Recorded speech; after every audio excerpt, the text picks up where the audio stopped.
Momenti jot, vëlla. Le ta vazhdojmë të pak bisedën, kemi kohë deri në orën 22:00. Po. Atëherë unë po thoja këtë gjë që në këto zgjedhje, se përmendë pak më parë faktin që një pjesa më e madhe e shqiptarëve, le të themi, ende i besojnë Edi Ramës dhe retorikës tij. Unë nuk e besoj realisht të gjë atij, Arjan, sepse unë mendoj që pjesë shumë e madhe kanë votuar pikërisht për të zhbër ose për të hequr këtë frikën nga figura e Sali Berishës. Dhe këtu Ledio, më fal, se nuk duan të pres, këtu Ledio ndron titullin. Titulli i dytë është përse Ramsi fitoi kaq thellë. Okej. Flasë Ledio. Një analizë që vlem për të bërë, domethënë. Kisha unë, kisha këto. Po thashë filloni mirë, ti vinim shqiptarët çdo zgjedhim vëlla. Po. Këtë apo atë. Tani urdhë vëlla, përse fitoi kaq thellë, i jepi ret. Një fantazma e Sali Berishës, për ta thënë shkurt edhe për mos i rënë shumë gjatë. Tani do kesh debat me Marsitin, po. Ka mobilizuar bazën e votuesve të PS-s, por nuk ja doli mban të mobilizoj bazën e votuesve të Partisë Demokratike. Në mënyrë të qartë dhe kjo manifestohet ose shfaqet edhe tek numri i mandateve që ka marrë Partia Socialiste. Kështu që një ndër aspekt kryesore ka qenë kjo gjë. Mund të vazhdojmë tutje pastaj. Vazhdojmë. Fakti që, siç e shpresonim dhe ne, Xhanëm, që gjitha arrestimet, gjitha aferat korruptive që kanë ndodhur dhe janë bërë publike në këto 4 vjet, pra arrestimi i bashkëpunëtorëve të Edi Ramës, do kishte një farë efekti tek vota e shqiptarëve. Jo vetëm që spati, por pësoj dhe një rritje të vogël, që nuk kupton që shqiptarët tashmë në 34 vjet në një farë mënyrë kanë përbrendsuar, e kanë pranuar faktin që kushdo që tjetë në pushtet do bëj korrupsion. Se shkon në burg apo nuk shkon në burg, pak dallim ka me sa duket. Dhe është një pikë që është disi dëshpëruese për të drejtën, domethënë, por që është fakt. Tjetër gjë është fakti që makineria e pushtetit të Partisë Socialiste ka ushtruar një shkallë presioni, shantazhi të paprecedent, besoj unë. Pra, kjo nga dëshmit që kemi marrë në teren, me njerëz me cilët kemi folur, njerëz të friksuar, dashamirës të pafund, por që kur ka ardhur puna ka thënë të lutem mos më përmend emrin, mos nxirr foto, mos. Dhe deri aty sa të thonë që shiko, unë kam frikë, realisht të t'jap votën sepse kam frikë se te kutia ku votoj unë do evidentohet fakti, do dalë në sheh fakti që jam unë ai që s'kam votuar Partinë Socialiste. Pra një shkallë frike dhe terrori që të paktën ne nuk e kemi përjetuar në vitet e shkuara ose të paktën 2023 që morëm pjesë në zgjedhje. Mund të përmendim këtu pastaj edhe faktin që në pjesë e mirë e këtyre t'i quajmë votambledhësve të Partisë Socialiste u hodhën tek lista e hapur, por këto janë manovra strategjike, le të themi, të Edi Ramës, të cilit duhet njohur merita e këtyre makinacioneve, pra në funksion të mbledhjes maksimale të votave. Ama kur i rendit të gjitha këto, nuk mund të dalësh në konkluzionin që vullneti politik i çiltër, le të themi, ose ndërgjegja politike e shqiptarëve është Edi Rama.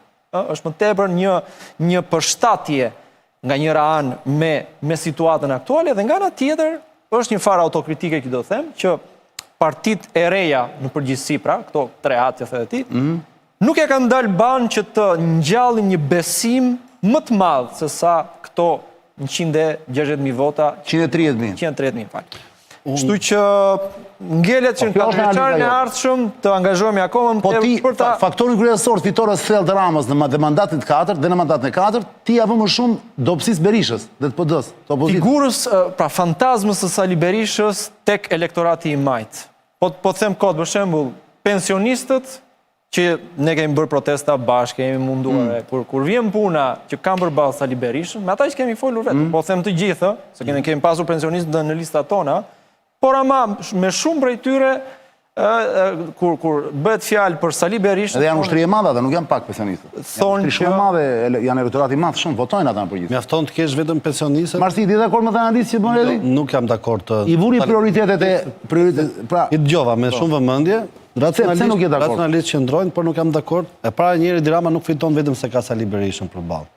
Sepse nga njëri merita fitores nuk është vetëm standardi kundërshtarit.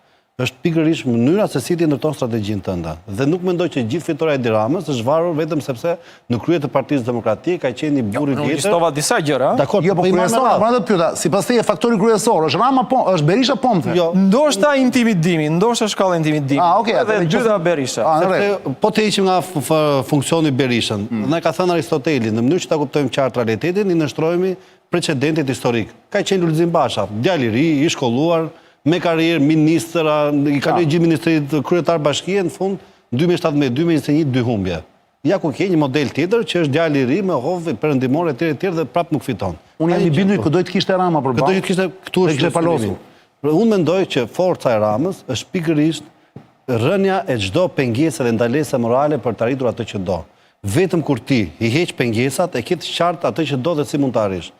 Unë mendoj që ti, pak më përpara, kur folën në lidhje me bashkimin që duhet bashkojnë ose jo për të arritur pushtetin, kishte ndalesat e tua morale ku thej që do shikojmë pika që na bashkojnë ose jo, sepse ne nuk duam të kompromentojmë, ne bëjmë kompromis prit kompromisit, po prit kompromentimit.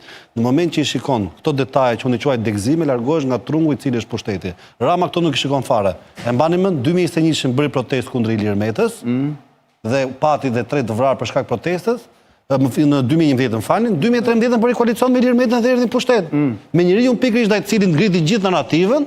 Me atë ndau pushtetin 4 vite deri në 2017. Çfarë tregon kjo? Tregon që këto pikat që nuk përbashkojnë ose që kompromentojnë, nuk i ve re fare dhe kjo është arsyeja pse ka atë epërsi dhe atë forcë. Pra mendon se le ta themi më lart dhe më përpara me hap. Se për Ramën mjeti nuk ka asnjë rrugë për qëllimin. Bravo, mjetet qëllimi. E dyta, ideja që të përhapësh, dëgjoj, kur dhe kjo vlen jo vetëm për ju, por për të gjitha partitë e tjera, që janë bërë shantazhe, janë bërë nënshtrime të njerëzve. Të vërtetë janë gjitha këto.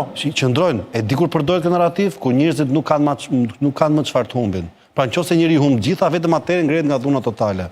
Ne jemi në një vend që njerëzit kanë çfarë humbin, se kanë fëmijët, kanë bashortë në një vend pune tjetër, kanë një vëlla, kanë një kushëri. Nëse hapet ideja e kësaj frike totale, nuk të mbështesin. Kjo duhet të sfumohet biles, edhe nëse ekziston, duhet thotë sikur pushteti se ka fare mendje se çfarë bën njerëzit, në mënyrë që të lirosh nga komplekset bashkohen me ty. Është çështje komplekse. Është pak a shumë se ideja e Ramës në 2009, prandaj nuk fitoi atëherën, sepse thoshte Berisha është diktator, kujtohet, ky është i keq, ky bën çfarë do, dhe kur morën një personazh tuaj, që unë s'dua ta them emrin, dhe që e morën dhe si këshilltar, i cili ka qenë afër Toni Blerti, tha, pikërisht kjo ju dëmton narrativa që ju e projektoni Berishën si diktator dhe si fuqishëm. Duhet ta projektoni si një burr të vjetër, i cili nuk ka fuqi. Dhe ju, Ramën, nuk duhet ta projektoni si njeriu i cili ka patronazhimin, ka shtetin, ka këtë, sepse kështu njerëzit largohen. Jetojmë në Shqipëri, dhe këtu njerëzit kanë çfarë të humbin. Po të ishin në Palestinë, po, që nuk kanë çfarë të humbin. Nuk është çështje komplekse sepse njerëzit e përjetojnë për ditë dhe për vërtetë, si më thënë, këtë presion. Po mandatet vijnë duke u rritur, vijnë duke ulur. E vetmja mënyrë për ta luftuar këtë është të ngjallësh besim. Të ngjallësh besim, të ngjallësh një frymë të re, edhe për të përballur me një situatë të tillë. Pra, pavarësisht presionit ti bësh ballat. Ama kjo gjë ka 12 vite që nuk ndërtohet. Hapin e parë e hodhëm. Dakor, do e shikojmë mas 4 vitesh dhe e fundit çani. Ajo që unë mendoj është nëse partitë e reja do vazhdojnë të merren me këto lërat e vogla, në kuptimin që shiko se unë dua që pensionet minimale të jenë 200.000 lekë. Gonit vazhdojmë ato tezat e veta bashkë me Kaprin që ne duam shtet minimalist, se ndedhim sa më pak taksa që parat vinë prapë te ju. Adriatik Lapajt vazhdoj po prapë me idenë e ilaçeve, ku dëgjon të atyre makinerive që mungojnë në për spitale. Kjo maksimumi mund të çojë të mbani këto vendet e punës këto 4 vite, merrni rrogën e deputetit dhe pastaj dilni pension. Kjo pra është dilema. Nëse te kaloni këto, shtrëngoni duar si Shtaçani dhe unë këtë dua ta shikoj dhe më herët, dua ta shikoj që në parlament dhe jeni ju aty diga që nuk e lejoni. Por si jam pak me 130.000. Po, keni legitimitetin e 130.000 votave dhe di ku është forca më e madhe këtyre. Këta kanë dalë deputet vet. Nuk kanë dalë deputet si këta që punonte lista hapur dhe futet lista mbyllur. Kjo është diferenca. Keni legitimitetin moral, konstitucional, jeni të vetmi. Ore dëgjoj, ata 130.000 vetëm unë kështu imagjinoj që kanë votuar në 11 maj për 3 partitë. Po. Unë mendoj në përjashtim të vogël, por nuk ja vlen se ne do marrim rregull, ne do marrim përjashtimin. Po. Që janë 130.000 veta që s'kan frikë vëlla nga ky pushtet. Po. Që janë njerëz të lirë, që nuk jetojnë me paratë e këtij pushteti, me donacionet e pushtetit. Janë tek i madh ama, po trutullohet. E di çfarë thon 130.000 veta pra. Janë shumë pra. Janë shumë. Në këtë vend gojimash janë shumë vëlla. Më kupton? Tani unë kam i pyetje për Edin tani vëlla. Se ne vërtet tu për një moment u projektuan dhe tham pas 4 vjetësh, 4 vjet mo. Janë zgjedhje lokale mo. Unë nëse ky nuk e bën Bashkinë e Tiranës, zgjedhjet e Bashkisë Tiranës, nuk e bën në 2027 që i bie ti fundi apo jo? I mandatit. Po. E zën për një moment që ky do i bëj 2027. Po mund i bëj më herët apo jo? Mund të ketë zgjedhje parakoshme në Tiranë. Mendoj unë. Po. Përgjithësia i seruan fare dhe i bën kur të vija fati më dhe lënë në kryetarën siç ka bër. Dhe në Shkodër atëherë dhe nuk ka rëndësi. Po e zën se do bëhen përpara ose në 2027. Pyetja është e thjeshtë orret. Do hyni prapë veç e veç vëlla. Do keni secili nga i kandidat Tiranë. Apo do keni kandidat për bashkë? Kjo është pyetja. Kjo është pyetja, po është pyetja të cilës nuk mund të përgjigjem. Po pra, se që këtu fillon. O Marside, imagjinon më. Të dalë një kandidat, Alindi për shumë, se Alindi, për shumë, unë jam i bindur që do kërkoj të kandidoj prapë Tiranë. Se nuk do një keq vëlla. Alindi, të zjetë e kaluara, do një shumë mirë. Po të jenë bashkë e fitojnë në bashkinë. Tani, do dali Alindi. Jesh i bindur. Do dali Adriatiku, okej, që se do ri deputet, që unë mendoj do ri, po çon si ka. Qose? I fitojnë. Po të jenë të radhë bashkë. Këtë po them pra. Pra ju nuk e keni, nuk është të keni dhe shumë kohë për të vendosur. Si madh është, se do i bëjnë njerëzit, do ja tregojnë domethënë precedentin që kemi shanse të fitojmë dhe pushtetin. Do e thyn pra mozaikun e Ramës. Hare do, nuk e thua do sot, ë? Unë jo vetëm se them sot, është vendimarrje thua. por jo, do të them këtë gjë që ne në 2023-shin me Arlindin për kandidat për kryetar bashkie bëm një fushat çembullore, mund them unë dhe vendosëm disa pika programore të vizionin tonë për qytetin e Tiranës, të cilave për hir të së vërtetës do thosh ti çfarë do thosh tjetër. Këtë do thosh. Po është vështirë ti kundërshtosh. Kështu që në bazë të këtyre pikave ne këtyre i qëndrojmë. Pastaj, se qa mua bede, se çfarë... Pra, Marsit, ti thua, më shumë... Ale Dion. Po mund t'jenë dhe bashkë se cilin vete, pra njërin Tiranë, tjetrin Vlorë, tjetrin Sarandë. Njërin... Pra Arlindin Tiranë. Po? Agronin Vlorë. Po jo më kur funksionon kështu. Agroni është deputet. Ai do të pushtoj feudet. Dhe pastaj Jo, marrin nuk Tiranë. funksionon kështu, vlla, jo nuk funksionon kështu. Se mos thonë, çdo tani Agroni të vjen bashkia në Vlorë. Po është deputet Agroni. Luzi është deputet. Mendoj shumë të bashkohen. Ëh. Po Ledi kishte edhe me ironik këtë më. Po jo pra ta them pa ironi. Mos zihen në Tiranë të ndanë. Jo, të bashkohen në Tiranë. E të jetë në ndarë diku tjetër. Jo, lëvizja bashkë të ri si asistentën sociale, duke qenë se flet për kategoritë nevojë. Pra këto që ka bashkia për në lidhje me banicat sociale, ndihmat sociale. Adriatik Lapajt mundohet që disa pjesë të fondeve t'i çojë te spitalet mos mungojnë ilaçet dhe aparaturat. Edhe uli taksat në mënyrë që të shpërndahen. Domethënë, të aplikojnë programet në miniaturë që Kjo që thotë Marsidi ka qenë parakushti i çfarëdo lloji bisede bashkëpunimi që kemi vendosur edhe ne. Pra kemi thënë që ti duhet të biesh dakord në disa pika programore, me këdo, me çfarëdo lloji subjekti. Lapa ishte fakti vetmi që bëri. Dhe pastaj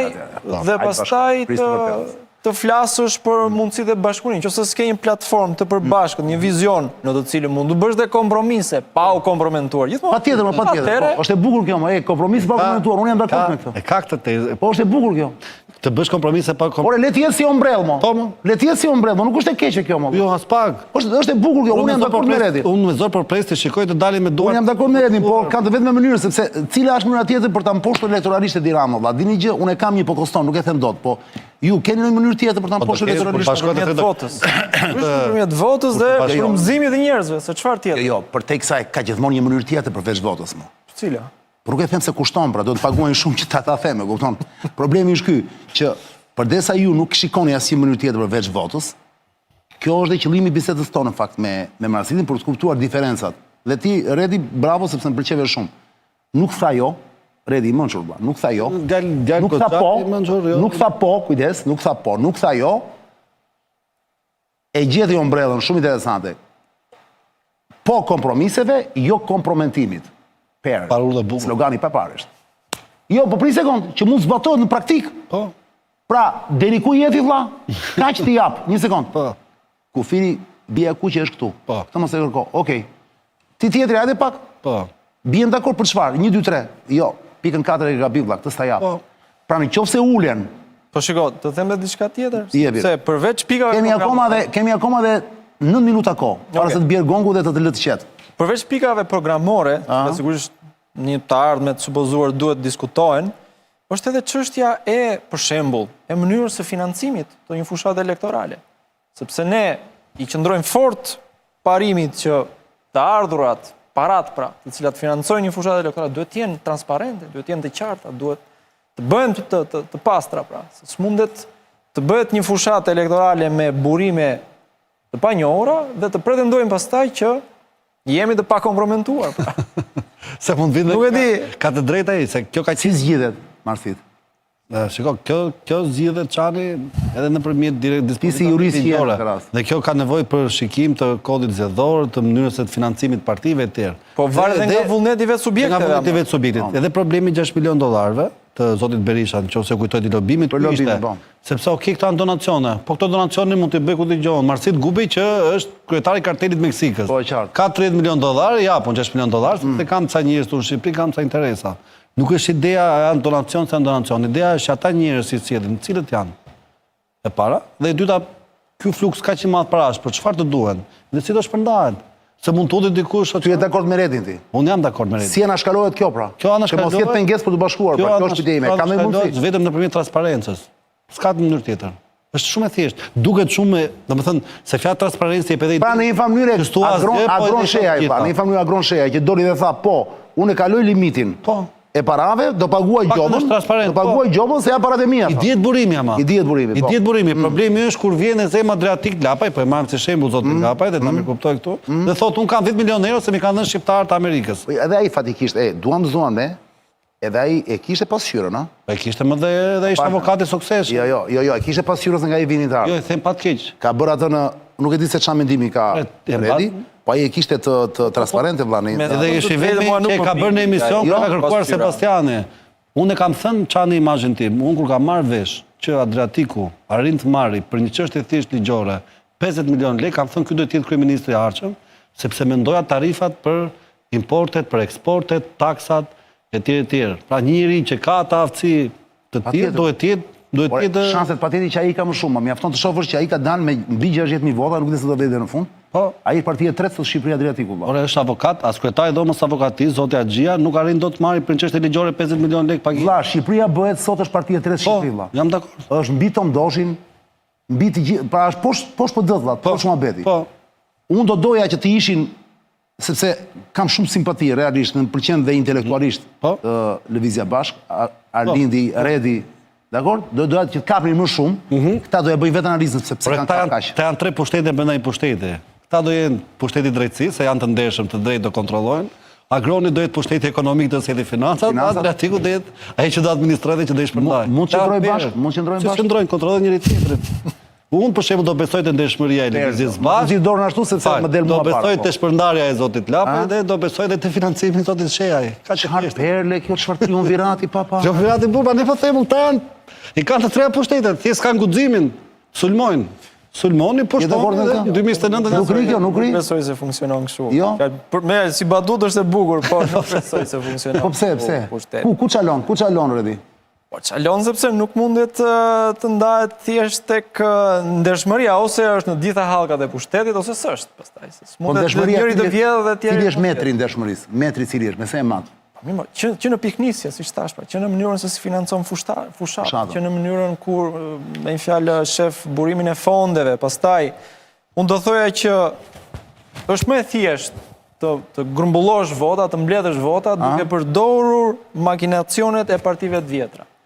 Ama është shumë e vështirë që me shembullin, duke u përpjekur të ngresh një frym nga hiçi, nga shkretira shqiptare që ndodhemi, projekcioni ynë është i gjatë dhe i mundimshëm, ama është i ndershëm. Ama, po përdore makinacionet e partive të vjetra, mund të marrësh dhe më shumë vota dhe më shpejt. Po ku të çon kjo gjë? Dhe ne nuk mendojmë se kjo gjë realisht të çon te një ndryshim i dëshiruar.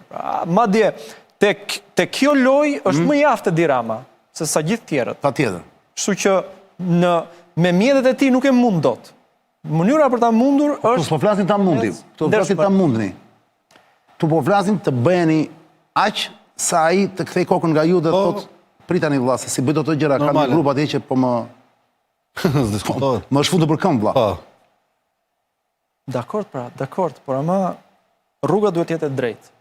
Duhet të jetë e virtytshme. Dhe kjo është ajo që do na nxjerrë mbi ujë mendon. Ky është modeli i ri politik. Pas sa vitesh e imagjinon? Unë mendoj se në 4 vjeçaren e ardhshëm pikërisht për shkak të rënies së Partisë Demokratike, ajo që përmenda pak më parë. Pra ju mendoni që do të bëhet tjetri do riteni ju. Shumë tepër terren, sepse do jetë zhbër frika nga Sali Berisha, do ketë humbur edhe më tej legitimiteti i Edi Ramës në pushtet, dhe kjo do t'i hapi rrugën partive të reja, mendoj unë. Më shumë se ç'ndodhi në zgjedhjet e 11 majit. Vete bikëshill kam, miqësisht qose do më marrin parasysh, që mos u referoni fare nëse i bie frika dhe terrori Sali Berishës, ose nëse Edi Rama do ketë ndonjë legjitimim. E vetmja mënyrë për të kapur pushtetin, në shtat duash, e të bësh gjithçka për atë. Pjesa tjetër pasaj gjele në aspektin teorik. Unë mendoj që në fund ditës është raport forcash. Të vetëm secili e pat dhe besoj që jeni të bindur që maksimumi mund të rrisni ndonjë numër deputetit dhe deri aty mund të shkoni. Okej, shiko, pushteti për ne nuk është qëllimi. Të bashkë jeni i vetmi rrezik që mund t'i trondisni themelit e Edi Ramës dhe ai mund të mendojë që dali sekond, më tha me drejt çane. Tu ka diçka që po më lëviz edhe që më rrezikon pushtetin. Ne nuk jemi të gatshëm. Sa kohë deri vetëm do shikojnë dekrata të tjera që do thotë këta e përballojnë turistnin e peshës partive të mëdha. Me që jemi, falenderoj Marsit, Redi, me që jemi në 3 minutat e fundit, se presi Ilir Kullën tani për të kaluar në një tjetër regjistër analize, lajmesh domethënë, dhe ngjarjesh, shikojnë në ekran përballë teje Marsit, shikoj ti te ekrani jot. Po. Të shoh dhun te ekrani im atje, do dali tani një rrotë. Ç'është rrota? Një sondazh nga Sonketa, që ne e filluam javën e kaluar. Pyetja është, a e doni Edi Ramën mbret të Shqipërisë? Sigurisht ka votuar shqiptarët. Ne sot nuk e kemi Gjergjin, për arsye se ishte i ftohur me një grip dhe kishte zërin keq, do ishte ftuar dhe me Skype, po. E kishte pamundur të fliste. Dhe unë nuk e pyes dot, po do t'ja kërkoj me mesazh. Sa është numri i votuesve në këtë sondazh? Janë votues elektronikë, nuk është shumë me të pyetur me derë më derë. Ju shkon, ju del në Facebook dhe në Instagram ky sondazh të gjithëve dhe aty janë anonim komplet, nuk dihet kush ka votuar. 1421 janë deri tani. Pra deri tani ka votuar Ledio 1421. Pyetja është, a e doni, si është pyetja Ledio? Sepse unë këtu nuk e kam të kjo që kemi diskutim. A e doni Ramën mbret? A doni Ramën mbret, shikoj rezultatin. Jepi Ledio. 56.3%. Ç'a thon? 56.3% jo, 41.3% po. Po. Dhe pjesa tjetra e vogla nuk e di. Nuk e di, mbetja është nuk e di. Pra, deri në këto momente, shumica nuk e do mbret. Deri në këto momente. Shumica mos e doj, për kam thënë. Për të ndimin që nuk mund të evitohet, duhet shijohet. S'ka nga mbajnë. Më mirë t'jepen vetë, se s'do e shijojnë në fund, do jetë të lodhur. Po, të kanë akoma shpresë. Po. Vetmja, Çani, si e komenton? E vetmja shpresit pa shpresit është mos ketë asnjë shpresë. Bravo. Këtu nuk u dëgjua se ishte rrota. E vetmja shpresit pa shpresit është mos ketë asnjë shpresë. Vetëm kjo të shpëton. Po. Redi, të lutem ma komento pak këtë sepse shqetësimi sigurisht janë gjithë ata që kanë thënë po, por janë 41%, ë? Po shpresoj që aty të ketë një dozë ironie, si thua, ose edhe një dozë dëshpërimi pra për shkak të rezultatit të zgjedhjeve. Fakti mori të 3 mandate të ketë ndikuar që ata të thonë po, pavarësisht se realisht sigurisht nuk e duan që Edi Rama të kontrollojë gjithçka në Shqipëri, eventualisht kthehet në mbret, pra siç e shtroni pyetjen një kështu. Themi mbret ne, mund të mos e bëj de jure ai mbretërinë. Po de facto po realizon. De facto është duke realizuar dhe këtu bijem dakord apo jo? Mjafton që unë një ditë kur të kem prapë tu të lexoj gjithçka që ai që është duke ndodhur në Bahrein për shembull në këtë moment, se Bahreini del si rasti më i afër Shqipërisë, më shumë se Emiratet. Ti do shohësh që ka shumë gjëra që Rama po i vën praktik. Thjesht, unë po them, ai për momentin nuk është, por në qoftë se A3-shi nuk do funksionoj, ai mandatin tjetër, në qoftë se opozita nuk do të shon narrativën, pra do jetë gjithmonë qaramane etj, nuk do mendoj, nuk do sublimohet. Po, nuk do sublimohet. Sublimimin këtë e them për sa njerëz, të tjerët nuk e kuptojnë. Nuk do sublimohet. Pra, nuk do marri, nuk do ta murosi Rozafën që të mbajnë muret, e kupton? Duhet një sakrificë vëlla. Pa sakrifica nuk merret pushteti. Pa se diskutohet. Pushteti nuk merret pa shkelur mbi kufoma. Pa u cënuar banka e Gjakut. Dhe jo vetëm. Pa u cënuar banka e Gjakut. Bravo, banka e Gjakut, bravo Marsit. Red, ajo që po thoshja është kjo, që çfarë po thoshja? Në lidhje me përqindjet po flisë dhe me Bahreinin, raporti me Bahreinin. Po pra, vendingjashmëria. Redi tha është shqetësuese 41.%. Ne këtë sondazh do japim çdo të premte, ëh? Dhe do rritet numri, deri tani 1400 ca njerëz sa Ledio kanë votuar te kjo. Po të shohësh, po këtu nuk e marr parasysh. Kemë bërë ne të njëjtin sondazh, po kemë bërë për çeft te zonë e lirë, te faqja zonë e lirë. Dhe atje del, po ato nuk e di pse marr parasysh, sepse ata janë më shumë shikuesit, janë pak subjektiv, se janë shikues të emisionit. Po. Atje kanë votuar 70% po, që e duan mbret, 30% jo. Unë preferoj të marr këtë sonketën, mos marr për bazat të timen, sepse kjo është profesionale. Ajo timja shkon te faqja dhe mund të votojë çdo njeri. Është e thjeshtë. Ndërsa kjo, ti nuk mund të gjesh dot linkun e sonketës. Të vjen papritur kur ti lexon një shkrim, kur je në Instagram paf të del. Dhe je dhe i pa afektuar nga ne. Je dhe i pa afektuar nga zona e lirë, më kupton? Kështu që nuk po të them këtë vëlla. Po të them vetëm këtë. Red, ti thua, ti si e parashikon, kjo rrot mund të ndryshoj, bluja mund të bëhet më e madhe se e kuqja? Një moment? Nuk besoj. Është shumë e rëndësishme kjo. Sepse tash e shoh në çik si vot dëshpërimi, me një fjalë që e theti analizën tënde. Kjo që tha me një fjalë që fakti që ai po duket sikur ka kapur gjitha pushtetet, i bën njerëz që ta shohin të ardhmen drejt asaj, pra drejt një pozite të Edi Ramës si prej mbreti. Po për mendimin tim është një qasje e rreme, sepse këto 83 mandate në fakt nuk janë ndaj shumë Meri dhe Ramës që janë dështimi i PD-s, pra. Red, falenderoj jashtë që merrte sot, ne do jemi sërish bashkë, jemi bindur. Kënaqësi gjithmonë. Është kënaqësi dhe për mua. Marsit, falenderoj, para se të ikësh, para se të ikni, duhet t'ju lexoj një mesazh që merri tani, që më thot, prap njerëzit bëjnë llogari dhe është e thjeshtë fare valla. Nëse Atreshi do të konkuronte bashkë në zgjedhje, pra u fut Atreshi.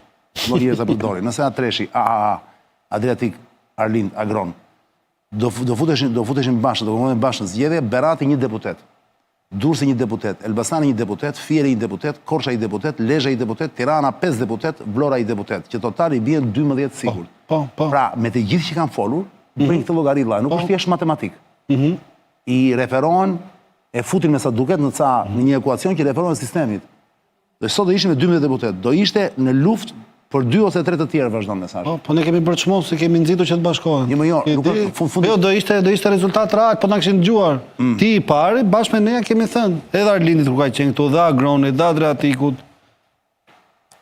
Çështja është që votat që kemi marrë veç jo detyrimisht do përktheheshin njësoj nëse do ishin gjithë bashkë.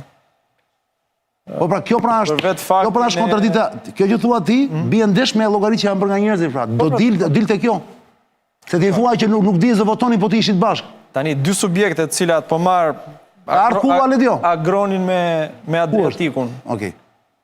Fakti që ata kanë qenë shumë, le themi, në sulm kundër njëri tjetrit, madje edhe me akuza, me padi, që një moment që të bëjmë bashkë, është që nuk e di çfarë zhgënjimi do sillte te elektorati tyre me një fjalë, po që. Dhe nuk e di se sa të bërë gjithë bashkë do përkthej tek njëjti numër votash tek elektorati. Nëse debati vazhdon. Debati vazhdon. Doni Atreshin 2029 apo doni Ramsin 5? Ky është projektimi. Po 2029 do vinë zgjedhjet e bashkisë, do vinë zgjedhjet lokale. Që tani do 2 vite më kohë. Që tani do duken. Mund të jetë parakoshme, para 2027-s. Ai më shpalli tani që këta janë akoma të përçar. Edhe ishte e bukur po dispaten. E falenderojmë jashtë mase e Redi Muçin, zonja Zotri, deputetin e ri nga lëvizja e bashkë,